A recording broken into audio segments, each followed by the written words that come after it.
आजको वचनको शीर्षक छ topic keep your faith unto the Lord. आफ्नो विश्वास परमप्रभुमाथि राख्नुहोस्।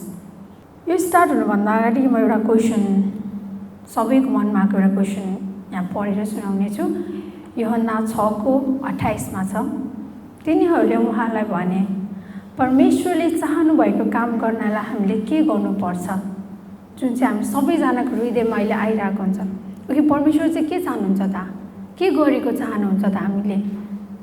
हामी अब परमेश्वरको इच्छा के हो र हामी केमा काम गरौँ?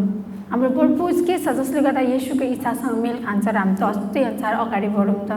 यो एकदमै कमन क्वेसन हो सबै क्रिस्चियनको लाइफमा आउने है त।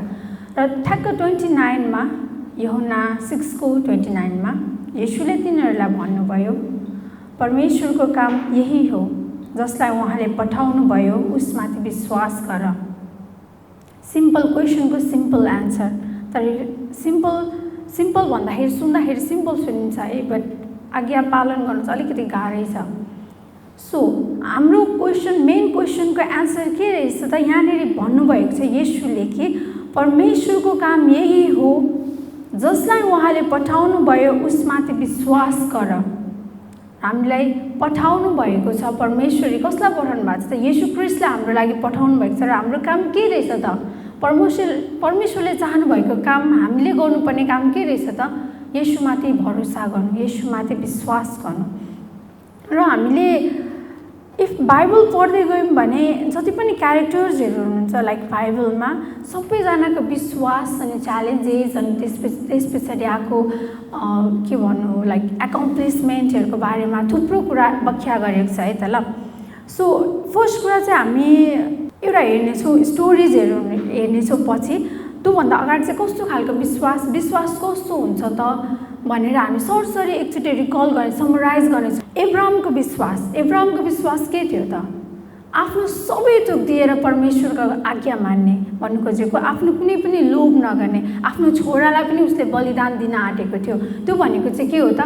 परमेश्वरप्रतिको उसको विश्वास हो कि उहाँले मेरो सबैलाई हुन्छ, उहाँले ब्याक पनि दिनुहुन्छ, उहाँले जुटाउनुहुन्छ, उहाँले थुमा जुटाउनुहुन्छ, उहाँले मलाई जे चाहिएको सबै जुटाउनुहुन्छ। उसले कस्तो विश्वास, उसँग कस्तो विश्वास थियो त?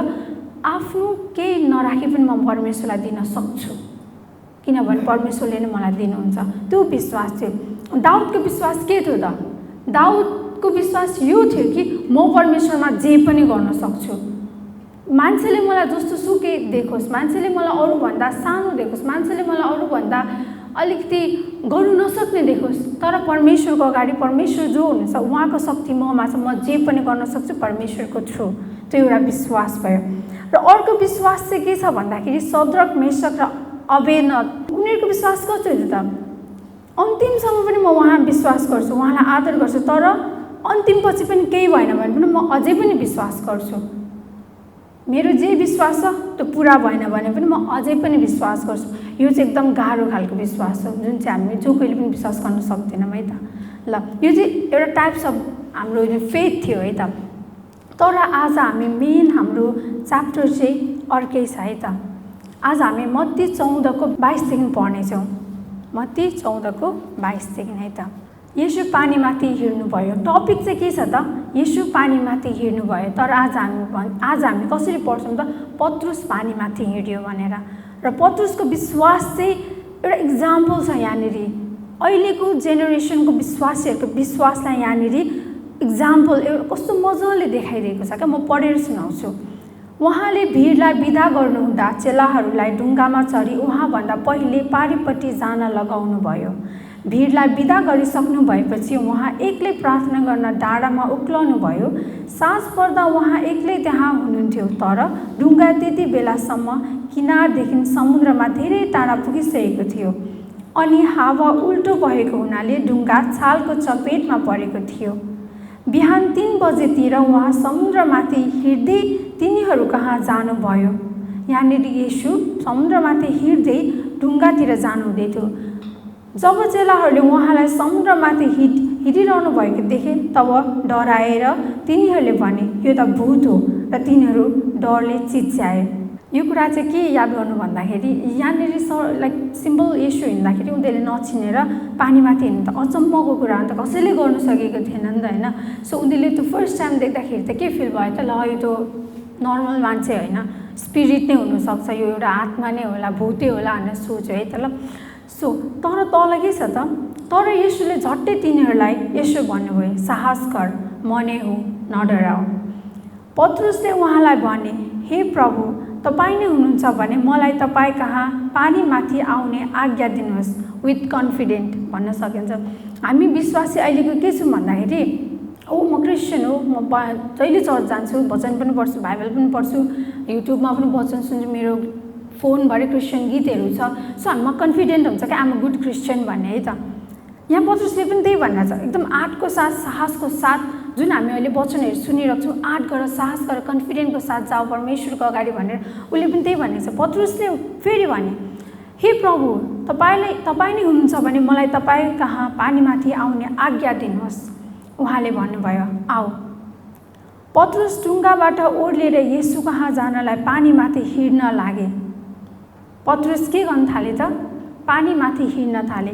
येशू त हिँड्न सक्नुहुन्छ, सिन्स उहाँ त परमेश्वरको प्रतीक हुन्थ्यो, उहाँ परमेश्वरको छोरा हुन्थ्यो, स्वयं परमेश्वर हुन्थ्यो है त। तर पत्रुस चाहिँ एउटा कमन मान्छे थियो, तर ऊ पनि पानीमा हिँडेको छ। किन भन्दाखेरि उसको फोकस केमा राखेको छ, ख्रिस्टमा राखेको छ। उसले आफ्नो विश्वासले होइन, येशूमाथि उसको विश्वासले हेर्न सकिरहेछ त्यहाँनिर, उसको विश्वास चाहिँ उसले येशूमाथि राखिरहेछ त्यहाँनिर। तर बतास जोडले चलेको देखेर तिनी डराए र जब डुब्नै लागे तब तिनले चिच्याएर भने, हे प्रभु, मलाई बचाउनुहोस्। यहाँनिर यति कुराले नै 29 र 30मा हामी अहिलेको विश्वासीहरूलाई पुरै देखाइदिएको छ। यहाँनिर फर्स्टमा ऊ कन्फिडेन्टको साथ येशूको आज्ञा अनुसार हिँडेको छ, विश्वासले येशूमाथि विश्वास राखेर पानीमा हिँडेको छ। तर जब बतास सर्यो ऊ डरले चिच्याएको छ र भन्नु खोजेको सरलमा उसको फोकस तलमाथि भएको छ, येशूदेखि उसको ध्यान हटेको छ र ऊ के भयो त, पानीमा डुब्न लागे। ऊ पानीमा डुब्न लागेर उसले चिच्याए, हे प्रभु, मलाई बचाउनुहोस्, हे प्रभु, मलाई बचाउनुहोस्। तब येशूले झट्टै हात पसारेर तिनलाई समाति हाल्नुभयो र तिनलाई भन्नुभयो, ए अल्पविश्वासी, किन शङ्का गर्यो। यहाँनिर चाहिँ के छ भन्दा, अर्को जस्तै हामीले एब्रामको, दाउदको र तीनजनाको जुन विश्वासहरू हेऱ्यौँ नि, त्यो विश्वास र यहाँ यो विश्वास भिन्दै छ। यो विश्वासमा शङ्का छ, यो विश्वास थोरै छ, यो विश्वासलाई अलिकति बाहिरको फ्याक्टरले इम्प्याक्ट पारेको छ, बाहिरको जो बतासले उसलाई शङ्का गर्नुको लागि बाध्य बनाएको छ। भन्नु खोजेको परिपक्व विश्वास थिएन पत्रुसमा त्यतिखेर। अहिलेको हाम्रो समयमा पनि त्यही नै छ। जब हामी परमेश्वरमा, हामी एकदम घनिष्ठतामा परमेश्वरसँग अगाडि बढिरहन्छ, हाम्रो मनमा परमेश्वर हुन्छ, हामी भन्छौँ परमेश्वर, हामी जहाँ जाँदा पनि परमेश्वरलाई सम्झिरहन्छौँ, जे गर्दाखेरि पनि परमेश्वरसँग मनमै बोलिरहन्छौँ, हिँड्दा बस्दा काम गर्दा बोलिरहन्छौँ। त्यही पनि हामी बाहिरको फ्याक्टर्सहरू यति धेरै हामी इन्भल्भ हुन्छौँ बाहिरको कुराहरूमा, त्यसले गर्दाखेरि हाम्रो दिमागमा शङ्का आउँछ कि हुँदाहुँदै पनि शङ्का आउँछ। त्यो शङ्काले हामीलाई, जब हामीले परमेश्वरमाथि फोकस हटाउँछौँ र त्यो शङ्कालाई त्यो हामीलाई भारी बनाउँछ, हाम्रो स्पिरिटलाई त्यसले भारी बनाउँछ र त्यसले हामीलाई डुबाउनु खोज्छ, अझ हामीले त्यो समस्याभित्र तान्छ।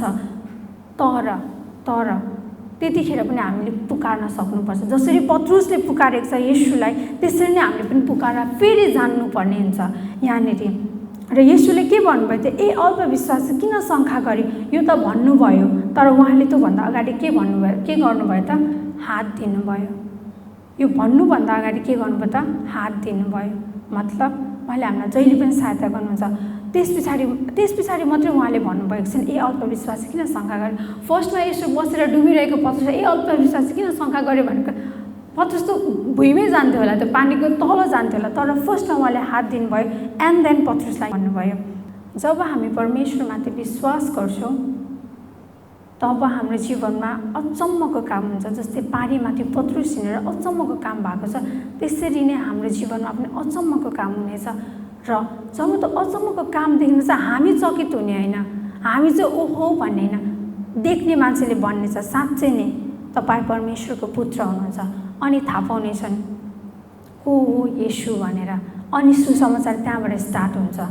सो एभ्रिथिङ हामीले मजाले हेऱ्यौँ भने फर्स्ट हाम्रो स्टेप के रहेछ त? परमेश्वरमाथि भरोसा राख्ने, येशूमाथि भरोसा राख्ने, अनि मात्र हुन्छ, अनि मात्र सुसमाचारको प्रचार त्यहाँदेखि स्टार्ट हुन्छ। हामी डराउनु पर्दैन सुसमाचार कसरी स्टार्ट गरौँ भनेर, हामी डराउनु पर्दैन सुसमाचार हामी मान्छेको अगाडि कसरी चाहिँ उनीहरूलाई हामी कन्भिन्स गरौँ कि येशू नै परमेश्वर हुनुहुन्छ, येशू मात्र मुक्तिदाता हुनुहुन्छ भनेर फर्स्टमा हामी विश्वास गर्न सिकौँ, फर्स्टमा हामी विश्वास गर्न सिकौँ।